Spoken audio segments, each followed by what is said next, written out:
Good morning, everyone. How are you today?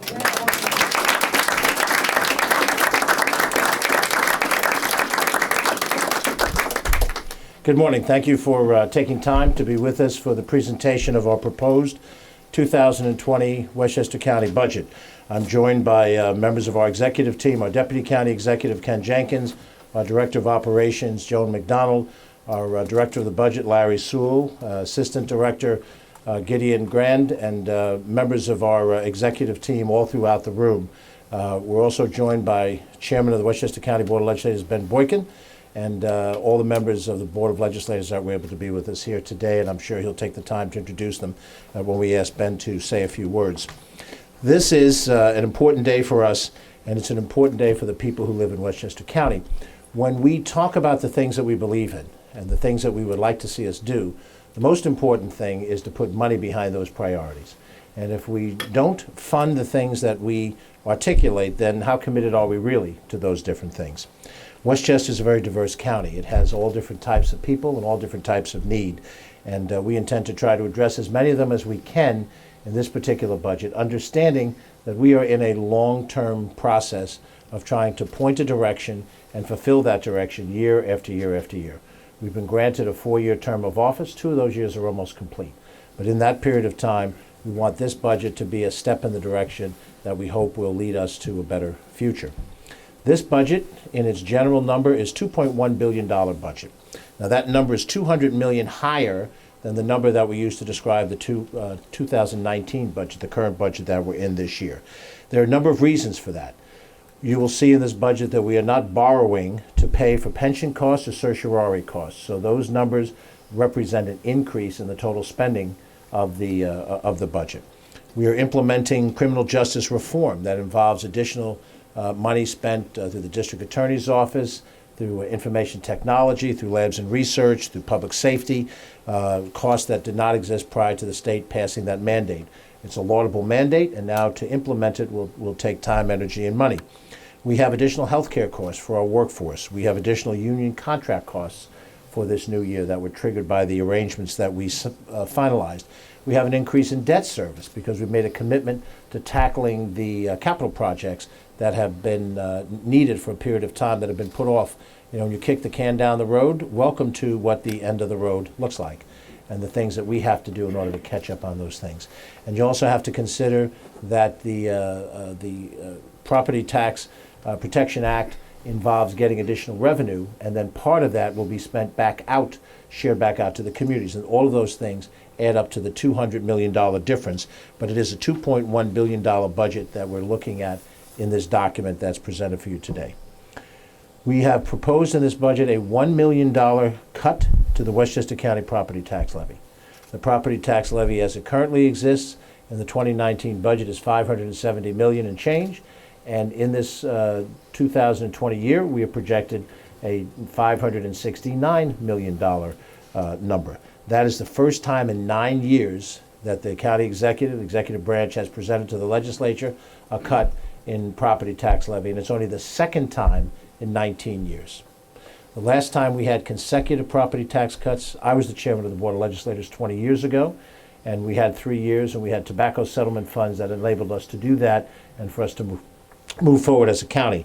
But it's important to understand that whatever the size of the tax cut may be, whatever the percentages are of it, this is the first time in 9 years that the taxpayers of Westchester County will look at some level of taxpayer relief. And again, the second time in 19 years. That's a long time to go. We have trumpeted many times when we've tax frozen. This is a tax cut budget. I would also highlight that the impact to the individual depend on a lot of factors in addition to what is passed as a property tax levy cut. You're dealing with equalization rates, the local assessment rolls of each community, and so those numbers may fluctuate. Some people might find that this number represents a more significant tax cut for them in their county property tax liability given the town or the city that they live in. And some it may be level and some it may be a slight increase. But our job as a county government officials, myself and the Board of Legislators, is to pass a property tax levy, and we propose a $1 million cut to that. Now, the basis upon which that cut and the rest of the funding that we're going to talk about comes from a number of different factors. Now, there are things that have happened because we have an excellent executive team that has renegotiated existing contracts. We talked about a year ago when John Nona and Joan McDonald and their teams negotiated a 5-year extension to the Liberty Lines public-private partnership that represents our B-Line bus system. And there's a savings over the course of the 5 years of that contract, which actually began this year, over the 5-year course of that contract, a $20 million savings in the amount of money that the county paid out. You'll know that very recently we signed a 10-year deal with Wheelabrator to deal with our garbage to energy responsibilities. And in the negotiation of that contract, the negotiators saved $17 million over a 10-year period of time.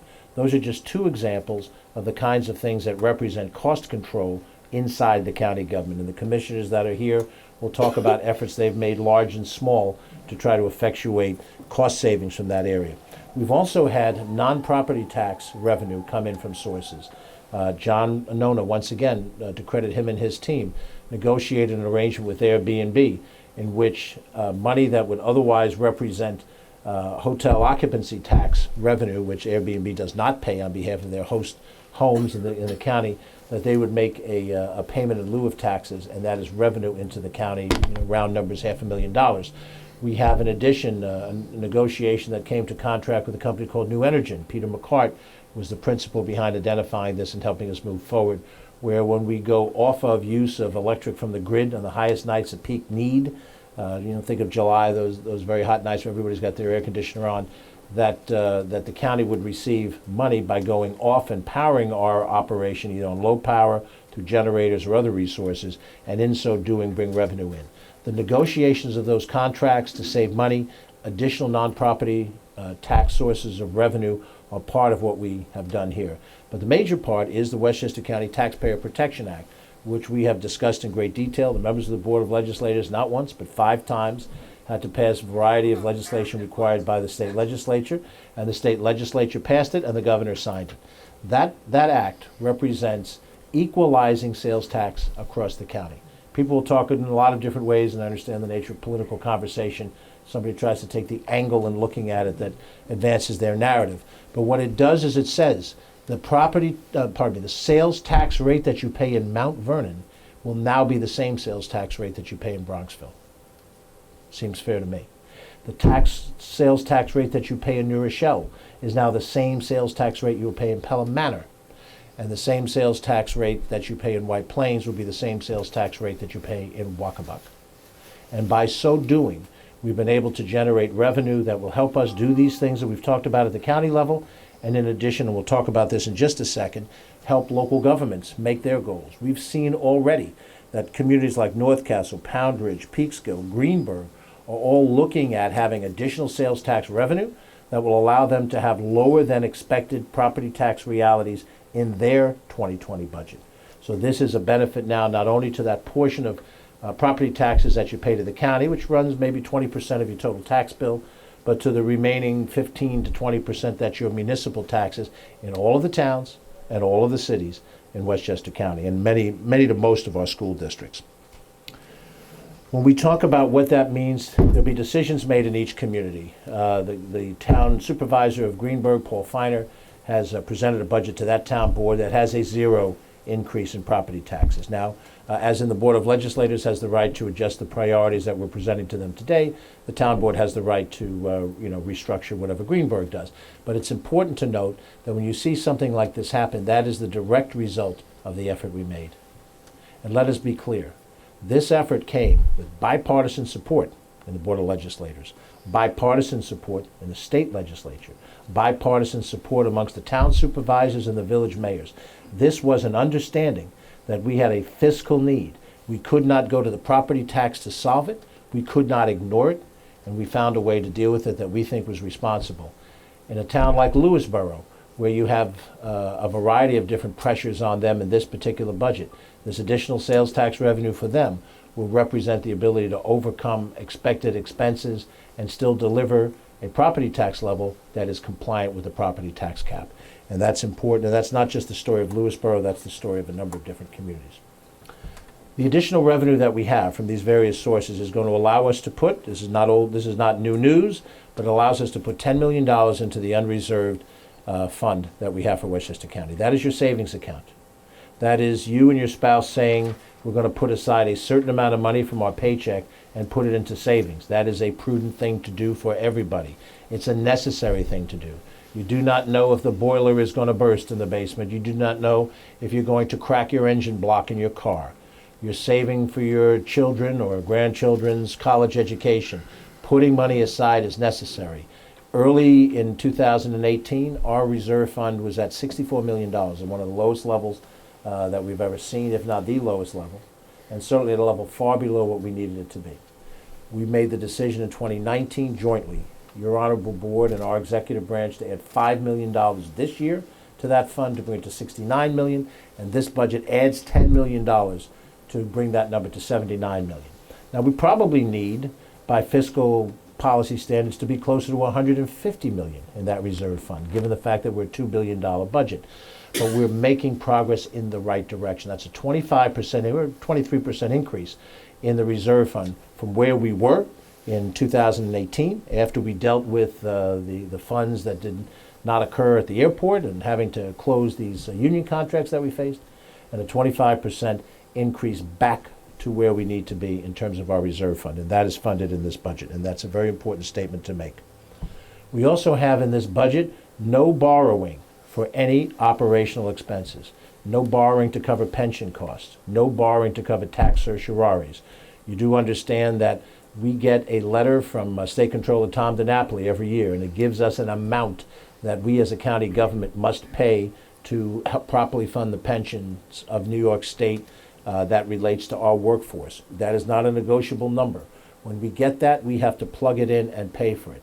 In the past, we have borrowed to pay for it, and as we all know, whenever you borrow to pay for an expense, you're stretching out the cost of it over years, but you're paying interest on top of whatever the principal is. And whatever you're doing in that particular year, the very next year, there's another letter coming from the state controller with additional money that you have to contribute. You can refinance that, and you can play with it over time. We've stopped doing that. We know that that's a policy that's been criticized by the Wall Street bond rating agencies. It's a process that was criticized by the state controller themselves in the stress report and in the audit that we asked when we first came into office almost 2 years ago, and that is stopped in this budget. There are no one-shot deals in this budget. None of the things that we're funding require us to find another equivalent source of revenue a year from now. A year ago, I did not have that option. In order to deliver a budget that was tax cap compliant, I had to offer to the board a prospective one-shot deal. It was significant, $23 million revenue. But I also said at that time that we would not use this option if we had an alternative way to finance it, and we found that alternative way. We were good to our word, and we pulled back on that one-shot deal. When you go to the bond rating agencies and you say, we have now gone away from borrowing for pensions and tax certs, we have gone away from one-shot deals, we're putting more money into our reserves, we're looking for sustainable revenues year after year. That downgrade that we received a year ago that took us from AAA down to AA1 with a negative outlook on it, we're now heading in the right direction. We're not there yet. We're not there yet, but we're heading in the right direction. Now, some of my friends might say, how's a Democrat go in the right direction? You're the guys that don't really get that. And what I always tell them is this: you don't look at my resume closely enough. You see the Rye City Council and the board and all the other stuff. You forget that I spent 20 years working for subsidiaries of Nestle and ITT. And when you work for major corporations, they expect you to reach certain standards of revenue and result. And those are the standards by which we apply it now to the work that we have that is before us. To some of the topical issues that we have to deal with. Many of the issues of county government often are misrepresented. They're misrepresented as sort of a soft-heartedness, that there's social needs, and we have to do this because it's a necessary thing in the society. And it may very well be that. But many of the things that we have to do are also matters of hard-headed economic development, things in which we spend money not only because there's a social need, but also because that is the way to attract business and attract economic growth. And supporting affordable housing in this county is both addressing a social need and it is addressing an economic development necessity. And you see the quote by Dr. Marcia Gordon, who's president of the Business Council of Westchester, when she ties those connections together. And I can relate to that. During my corporate years, when I was being relocated from one place to another, when you didn't quite know where the next assignment was going to come, we would talk amongst ourselves. Well, don't send me to San Francisco. Even if you give me a pay raise, I can't afford housing in San Francisco. Or Hawaii, places where I might have been transferred to. Instead, I got sent to Cleveland, which I guess was okay. I was young, I was thin, I could shovel snow, I was fine. But in the area of affordable housing, we are going to be issuing to the Board of Legislators and to the public before the end of the month an affordable housing needs study. It has been a while in the making, but we made a commitment to do that study upon starting our tenure, because we knew that nothing happens until you can look at the scope and size of the problem and look at it from a regional standpoint, so that you can see what are the trend lines and what are the needs we have, and that becomes the basis for discussion. When the board receives the report, they'll no doubt have detailed discussions about what the policies are underneath it. Housing advocacy groups and local officials all across the county will look at it, and we have to do something about that report. It's not just get a report, we did a report. We have allocated, as you've already seen in the capital budget, $10 million for new homes acquisition. We've allocated a separate $10 million in capital in the capital budget for infrastructure improvements that would tie into affordable housing. And now in the operating budget, we've allocated $1.5 million for a variety of services that we think complement those situations. This money set aside is for eviction prevention. It's set aside for pre-development loans for housing organizations. It's set aside for financial literacy, things that we think will be essential in helping people stay in their homes, be able to make rational decisions about their housing arrangements, and certainly if it involves rental housing or any of the other range of housing availability that's out there. We think this is an important allocation of money to complement the capital money that we've set aside to address some of the needs we have in housing. In economic development, we've allocated in this budget $1 million to do a number of different things. The most important element of this is a comprehensive long-term economic development and strategy plan. The last plan we had along these lines was done in the year 2000. And the world has changed dramatically since the year 2000. 2000 was a period of time where the internet was just barely a couple of years underway. There was no social media, no Twitter, no Facebook, nothing of that nature. Many of the changes in the society have happened over these 20 years, and we owe it to ourselves as the decision makers for the county to look at where those trend lines will take us to the future. And that report, that study will be essential, and that's a very important part of what we intend to do here.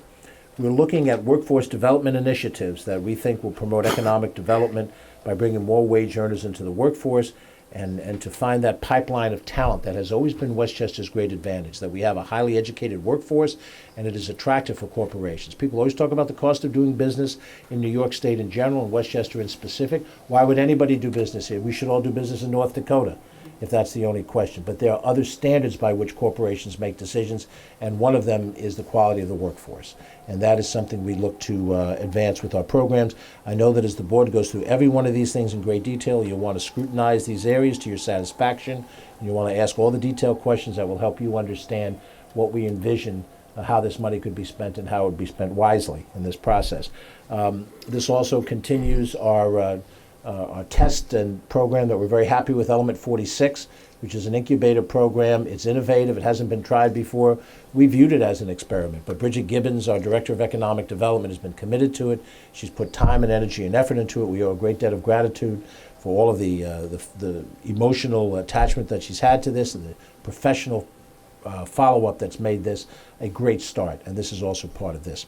I would also reference that in our economic development game plan, not necessarily an allocated amount of money per se, but we view the role of our Industrial Development Agency as a very critical part of our economic development strategy, and the benefits that entity can provide for development. We are generally the primary funder support for those communities that do not have their own IDAs, although we can do backup if the local one does not choose to finance a project. So Yonkers, Mount Vernon, New Rochelle, a few others, Mount Pleasant, Portchester, have their own IDAs. But in places like White Plains, Greenburgh, Harris, and a number of other places, we are the entity, and we intend to use that tool as vigorously as we can to help advance our economic development strategies. In this budget, there are strategies that deal with environmental needs. Excuse me. And in it, there are a host of different issues. We've already seen in the capital budget that we put money aside for fleet electrification, that we intend to continue the conversion of our bus fleet and our car fleet that our employees use to electric vehicle status. We have a ways to go until we complete that process. Right now, with our bus fleet, we're making the conversion to hybrid vehicles, and we will have a first test case of 2 fully electric vehicles. There are issues to be dealt with. You know, we have high inclines and in parts of our topography along the Hudson River, Yonkers, Ossining, and so we have to make sure that whatever we transition the vehicles to, that they can handle the slopes and the nature of driving in the winter and so forth. So we're studying that. That's in the capital budget. Not in the budget, but certainly you're welcome to have a scrutiny of this, is an effort we're making with NYPA to put together a solar collection program. This is the long-awaited rooftops efforts, and it's a little bit more than just rooftops, where we can show our environmental concern by finding ways to tap the solar energy that exists out there, and in so doing, provide us both a financial benefit and an environmental benefit by using that much less off the grid. We are looking at a very aggressive program in this allocation of money and environment for food scrap recycling. We have a food scrap recycling report that will be coming out shortly. Department of Environmental Facilities, under the leadership of Vince Kapicki, will be presenting that report at some point in time. I don't know if we have a hard date for it, either November, December, might even be January, but whatever it is, it's coming soon to a theater near you. There'll be a lot of reports in the next couple of weeks. And we'll start to determine how much we can take out of the existing garbage waste stream and put into food scrap recycling. And that, of course, comes with a partnership of municipal governments that are taking on that process, and a few of them now getting into curbside pickup, and that will hopefully move us in the right direction. That's one of our environmental initiatives. We have an environmental initiative to increase the amount of trees that we have, and plantings, native plantings, that we think are very important for the environment. You'll see them in areas that the county have responsibility for, certainly our parks system, the 50 plus parks that our Commissioner Kathy O'Connor and her first deputy Peter Tattaglia are tasked with being the stewards of, is a logical place for it. But there are other areas where we can do this, and we think this is an important part of our environmental program. We're looking at a refrigerant disposal program, a campaign for proper disposal of refrigerants, the freons of the world that pollute and become very difficult for people to remove. Oftentimes, when things are difficult to remove, they don't get removed properly. They get dumped off somewhere inappropriately. And if we have that program in place, we hope that will have a positive effect in this area. And also real-time meters that will be placed in our county facilities to track energy uses, to increase our energy serving, and then also to deal with the demand response things that we've talked about from the electric side, and then also because of the gas moratorium on the gas side, where we have interruptible gas services and these different things. So environmental programs are important to us in this budget. In this budget, we've allocated $150,000 for Census 2020. Excuse me. We know that an accurate, complete count of our county's population is essential.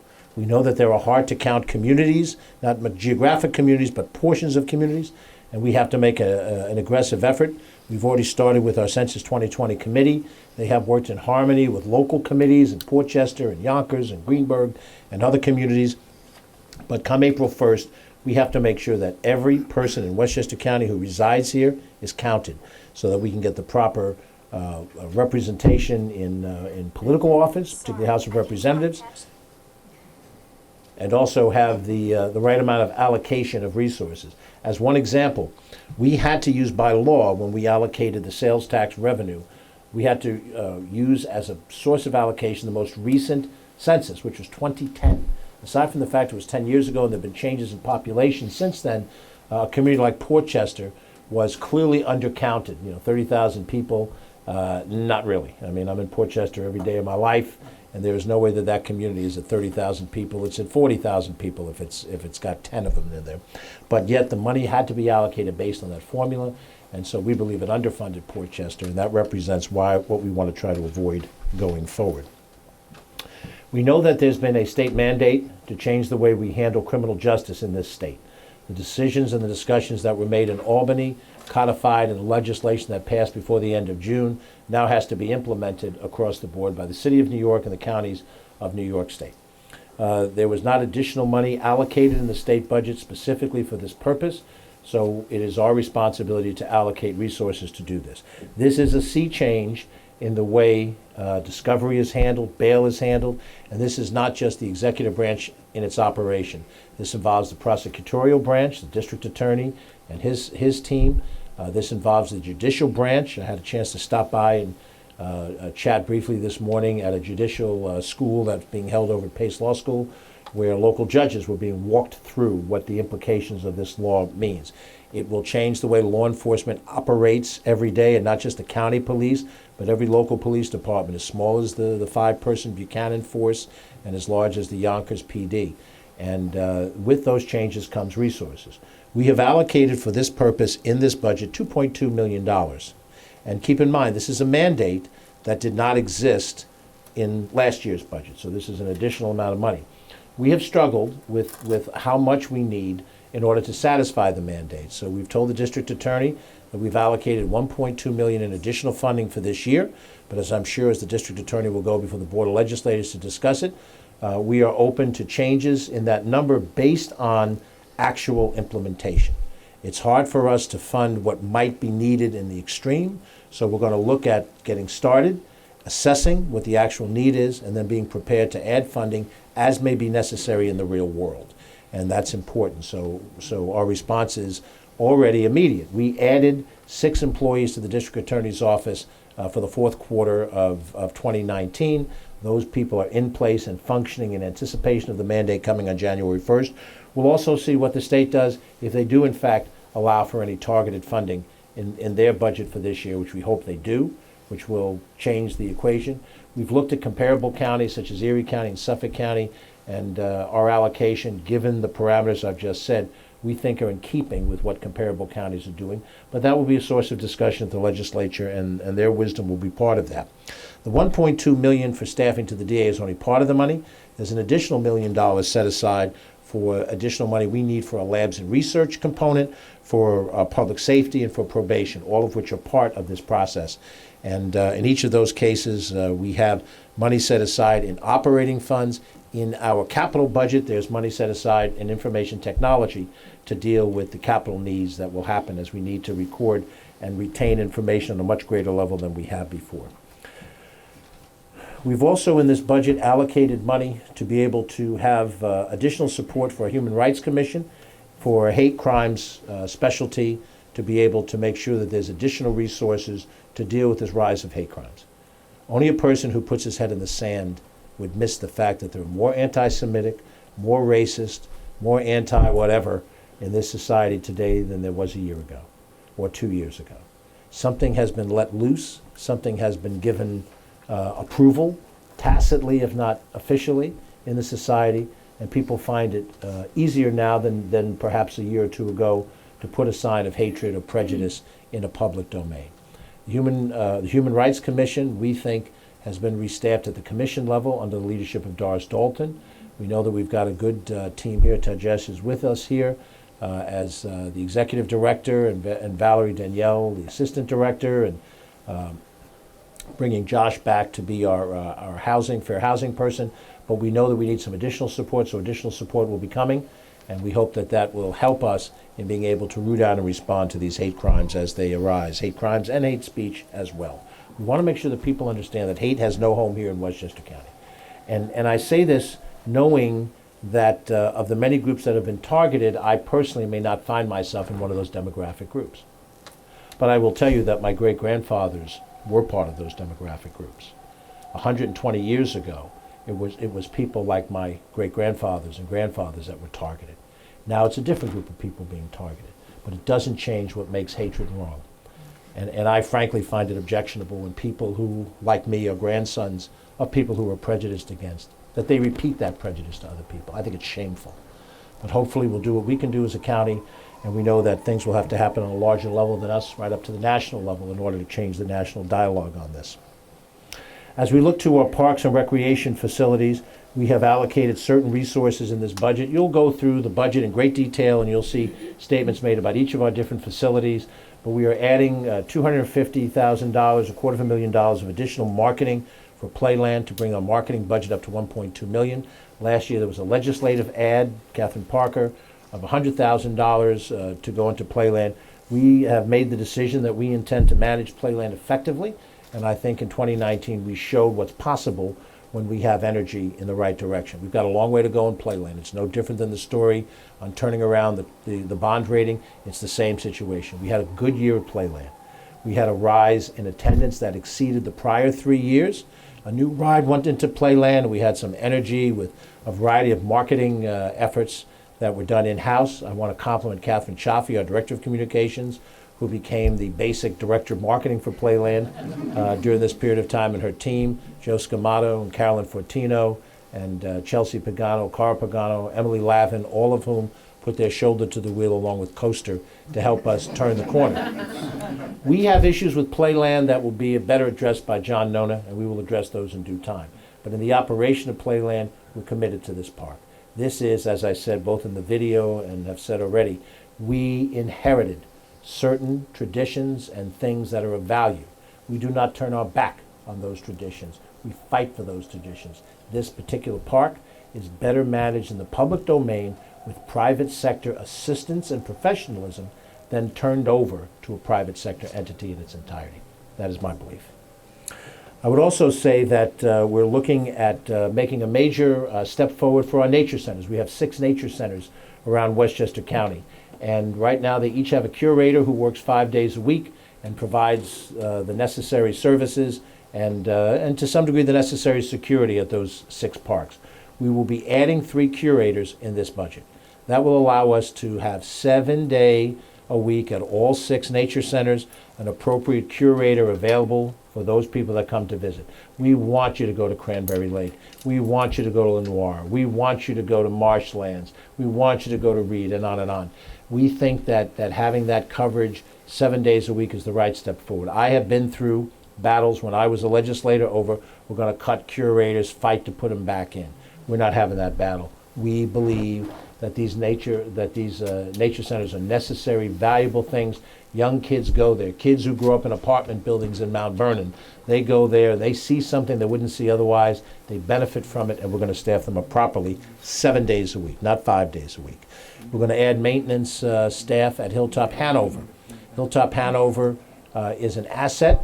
We have now committed to put in the capital budget $875,000 to start the process of improving Hilltop Hanover physically, the physical needs of the place, and we think that additional maintenance will help us stay on top of the R&M or repair and maintenance requirements for that facility as we go forward. Once again, we do not want to let valuable assets deteriorate.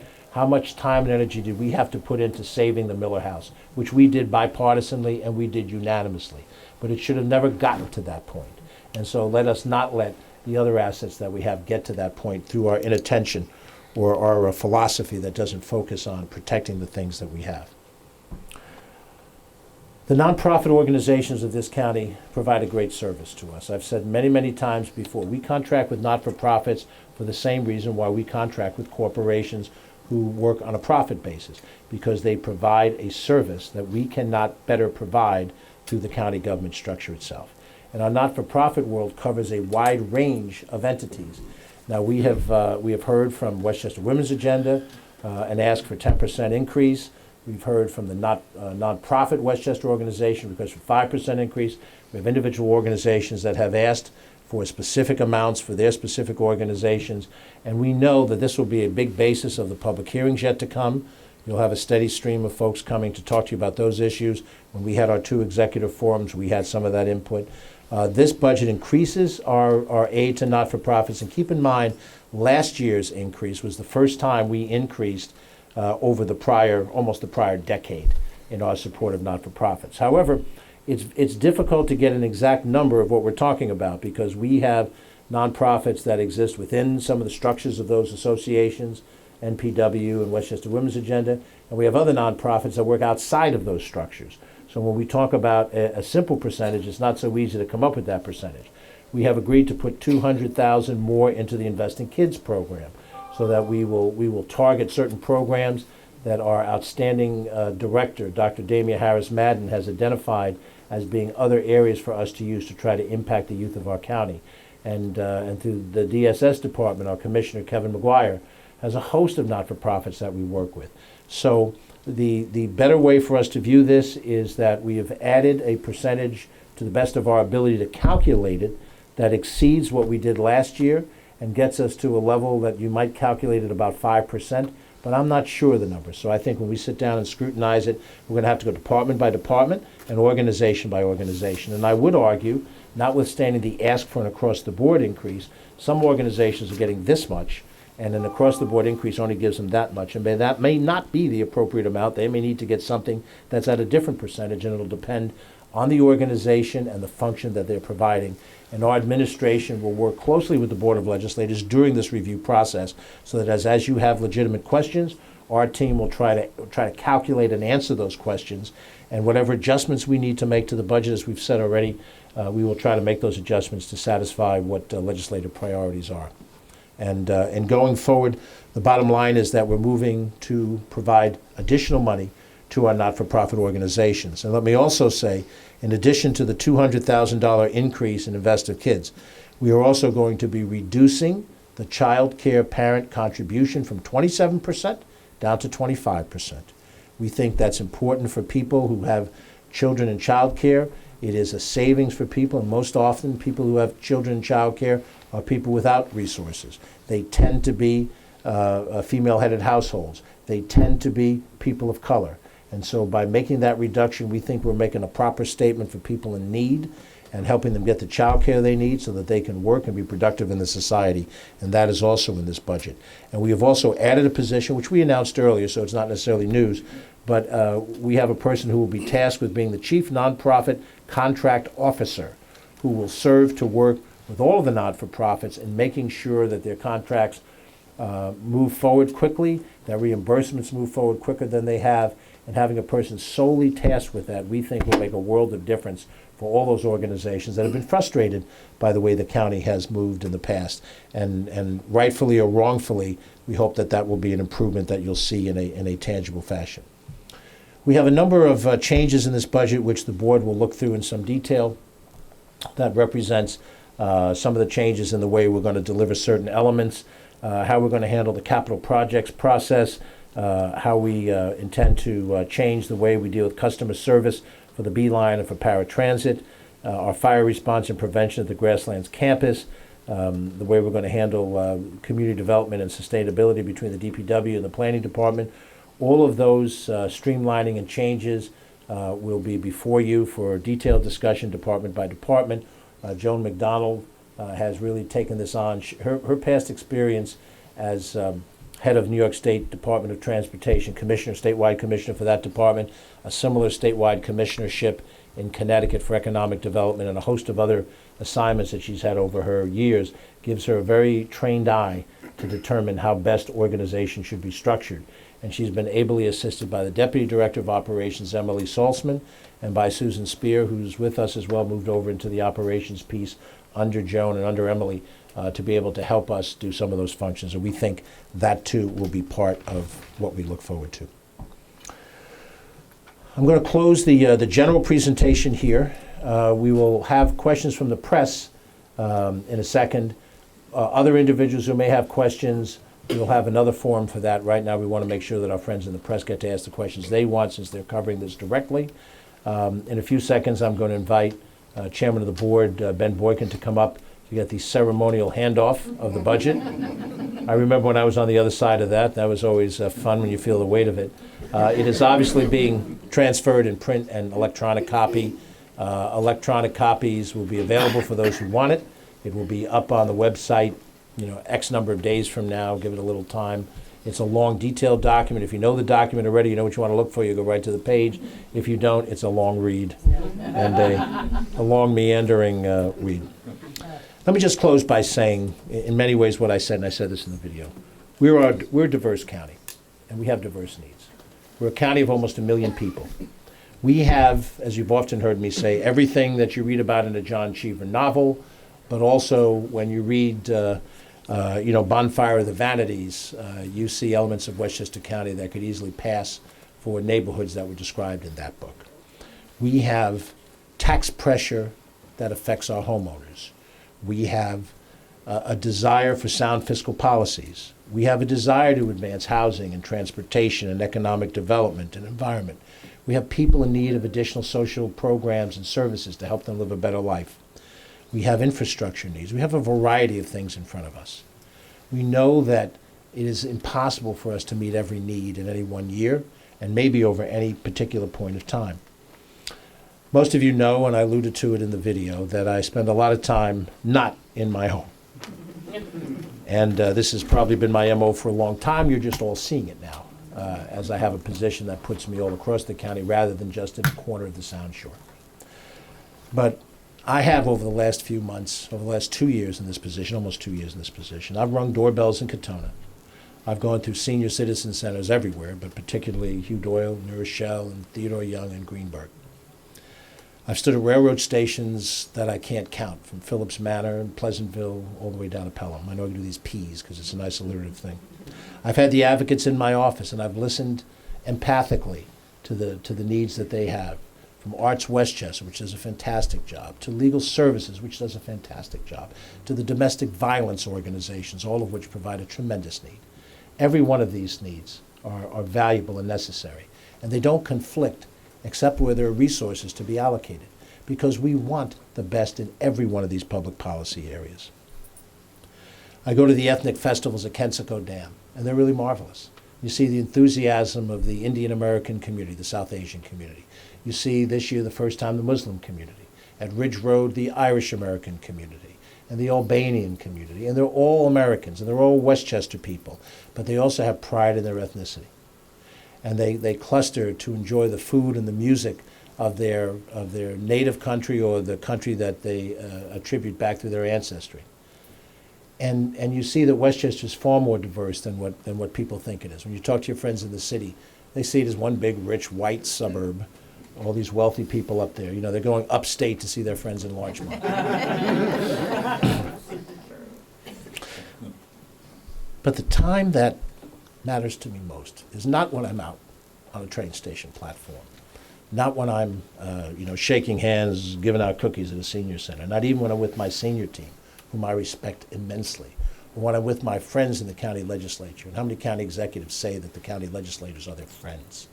It's when I'm by myself.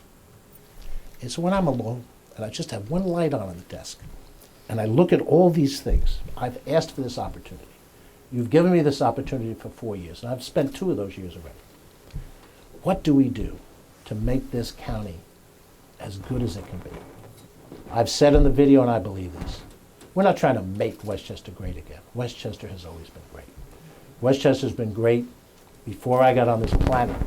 I was born into Mount Vernon Hospital in 1953. Westchester was great then. And whenever I make my final rendezvous, which I know where it is, in Greenwood Union, it will still be a great county. At least I'm taking care of my housing. But we're still tasked with doing things, making decisions that connect for the people of today. And they need tax relief, but that's not all that they need. And when you only tell them that it's tax relief, you're selling Westchester short. When you say that we need to improve our infrastructure, we need to have proper police on the roadways, that is true, we need that. But that's not all. We need to make sure that a mother that's trying to raise her family and has to have child care for those children, that they get that child care. And when I'm by myself with that one light on my desk reading innumerable papers, and I read them, I'm trying to figure it out. I'm trying to figure it out with Ken and Joan. I'm trying to figure it out when I talk to my friends in the legislature, when I talk to town supervisors, when I talk to commissioners, when I talk to people in the advocacy community. How do we make this county as good as it can be? That is our job. We've just finished a political campaign season. A lot of rhetoric flies around in a campaign season. I've been through enough of them to know. I am not, a babe in the woods. But I see things that are said that are based on resentment and anger and division. And I know that this county cannot move forward on resentment and anger and division. It only moves forward with unity. It only moves forward with diversity. It only moves forward with inclusion. It only moves forward when an executive who has a lot of power says, I'm going to step back from using that power so that town supervisors and county legislators and commissioners and other senior managers, we can make these decisions together. It doesn't just have to be the ninth floor of the corner office. And when I talk to people in Westchester County government, the people who work for this government, I see people in the vast majority who want to do a good job. I walk in the sewer treatment plant. I'm almost embarrassed. They look at me with this, oh my God, you're the county executive. And I look at them as, oh my God, you know how to work a sewer treatment plant. God forbid I was the guy that Vince Kapicki was counting on. Yesterday I was with John Cullen, and we looked at this new gas pipe connection that Con Edison and the training, and you look at this, you go, oh my God, it's good that somebody knows how to do this. It's certainly not me. But when we have a health outbreak, we turn to a professional in the health department. When we have an outbreak of hatred, we turn to professionals in the Human Rights Commission. When we have a legal problem where we have to defend the rights of the county, we turn to our county attorney. These are professional people. These people know what they're doing. I had so much faith in them that I kept the vast majority of people that I inherited the day I started this job. That doesn't happen every day. It doesn't happen every day that you sit with the Board of Legislators and you just talk. You know, and when you say something that makes sense, we change our policies. It doesn't happen every day when you go to the press and you don't say, only questions on this topic, ask me anything you want. Westchester's future is in diversity and inclusion and in openness and in a different kind of politics. And the budgets have to follow that philosophy. I ran for this office because I believed in this county. And the people of this county, and the people in this county who work for this county, and the people in this county who receive the end product of the work of this county. I believe this budget substantially advances that. The budget can be improved by the dialogue ahead with the Board of Legislators and the people of Westchester County. I trust that when we get to the end of the process in December, I'll be able to affix my signature to it, go out and do my Christmas shopping. But when I'm back at my desk by myself, remember where I started out, what I've done, I'll feel like we've done our job. No Mount Rushmore, but we did our job. And so now let me do the job of asking the Chairman of the Board of Legislators, Ben Boykin, to join me here at the podium.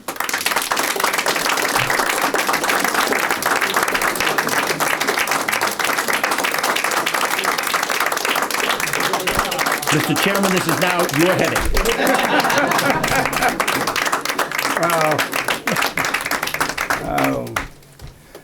Wow, thank you, County Executive Latimer, and to everyone for being here. I'm pleased to accept this budget proposal on behalf of all 17 members of the County Board of Legislators and for the people of Westchester County.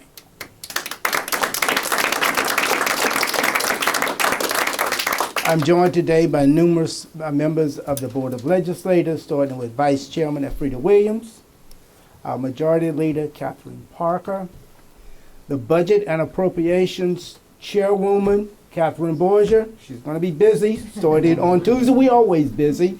I think I saw Legislator Nancy Barr, who's here. And also we see Legislator Christopher Johnson has joined us. We also have sitting here Legislator-elect Vadat Gashi. Please stand up so people can see who you are. Please stand up. We're pleased to have him here. Also, returning Legislator Jose Alvarado is here. Please, thank you very much for joining us. And I don't know if we have other legislators that are in the other room or not, but we're so pleased that everyone is here as we accept this budget. County Executive Latimer, I really want to thank you for the cooperation that you and the Board of Legislators have had over the last 2 years of working together. We've been transparent. We've been open.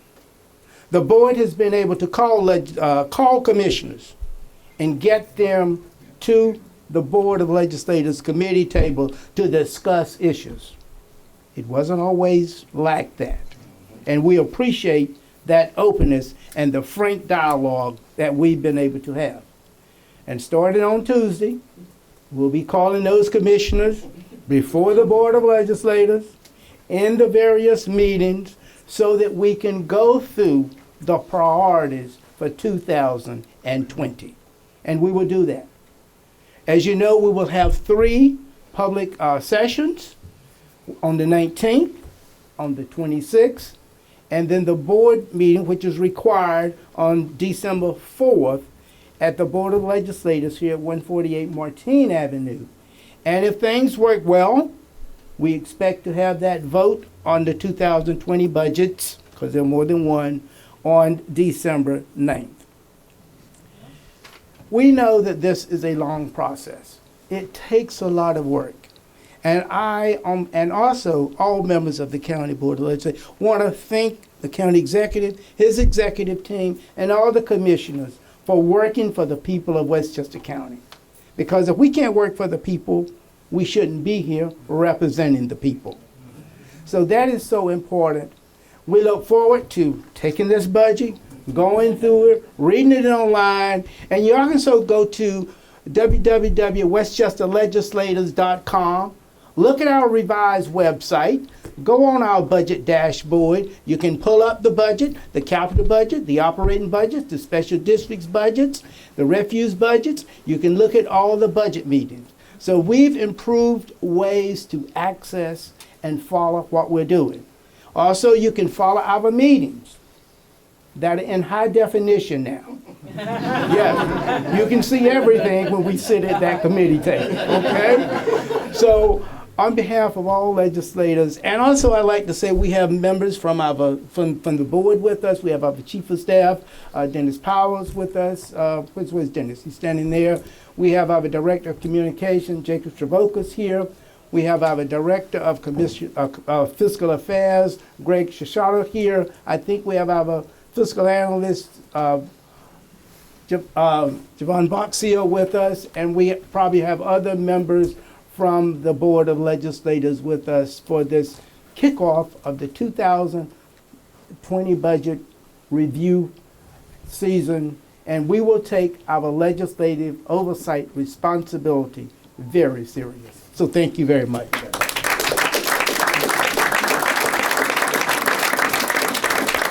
I will now open it up to members of the press for any questions they have. Yes, Tony. Do you view bail reform and discovery reform as an unfunded mandate from Albany? And now that you have an executive job rather than a legislative job, are you okay with how this has played out? Well, even as a legislator, Tony, I was an advocate for there to be funding for any mandate that came out of state government. During my tenure as an assembly and as a senator, I had previously served in county government. So I knew that many times we have a worthwhile goal, a laudable goal, but without attaching money to it, you make it very difficult for it to be implemented the way you'd like. I think the issue of criminal justice reform is going to be a lot harder in other counties in New York State, because you have some very small operations that have to do the same functions that we have to do in a larger operation. We have the advantage, as do the larger counties, of having a somewhat bigger base of operations to work with. But as an example, when you deal with New York City has one police department. And the changes that have to be made by law enforcement when they arrest an individual has to be done in Westchester County through 40 police departments. And that is a heavy lift. And you have a judicial system that involves town and village justices that operate a bit differently than city judges. And so that's going to be an issue here in Westchester. We're going to have to work through how we implement it. I would hope that the state legislature would make an allocation in this year's budget to help us fund these needs. And I think that as we get into this, one of the reasons why we funded it the way we are now is because we want to see what we think it's going to cost us as we go over time. If the state does in fact allocate money in their budget cycle, we'll know by April 1st. That might help us a long way. I know that the state has a budget gap to close, and there's going to be a lot of other issues that we'll have to deal with as an outgrowth. But I would say in general, every time there's a mandate, there ought to be revenue to accompany it. Maybe not dollar for dollar revenue, but it's a way of saying we understand that this is a good policy. We establish it, but at the same time, we know that this will cost you a burden. You'll have to put some of that money into it, but we will put some of that money into it too. And the only example that I can give you as a comparison is when we received the additional sales tax revenue that we got from Albany, we shared that back to towns, villages, and school districts because we understood that towns and villages and school districts also had their financial pressure. And I think that mindset is the mindset that we hope will come out of Albany. I know our local legislators argue for those points. Whether they can carry it through a whole legislative session, we'll see. Other questions? I've answered every question, or it's lunchtime, and you have to move on from this particular press conference. If anyone wants to do a one-on-one interview with myself or Chairman Boykin or any member of the legislature, any of our senior management team will be available for that. If not, we wish you a good weekend and enjoy the next month as we go through the review and hopefully the final adoption of the budget. Thank you and have a good weekend.